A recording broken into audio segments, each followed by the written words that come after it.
علي معلول يزين مشواره مع الأهلي برقم جديد و50 كلمة سر. واصل التونسي علي معلول الظهير الأيسر لفريق الأهلي تحقيق الإنجازات الفردية بقميص المارد الأحمر في ليلة الفوز على إنبي بثلاثية نظيفة مساء الأربعاء ضمن منافسات بطولة كأس مصر.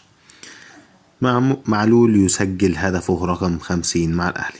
وسجل علي معلول هدف التقدم لفريق الأهلي في مرمى إنبي من تنفيذه لركلة جزاء في الدقيقة 33. وبهذا الهدف وصل علي معلول لهدفه رقم 50 مع الأهلي، سجلهما خلال 263 مباراة في جميع المسابقات منذ انضمامه لصفوف الفريق الأحمر. كده انتهى الفيديو بتاعنا. لو عجبكم الفيديو اشتركوا في القناة وفعلوا الجرس عشان توصل لكم كل فيديوهاتنا أول بأول.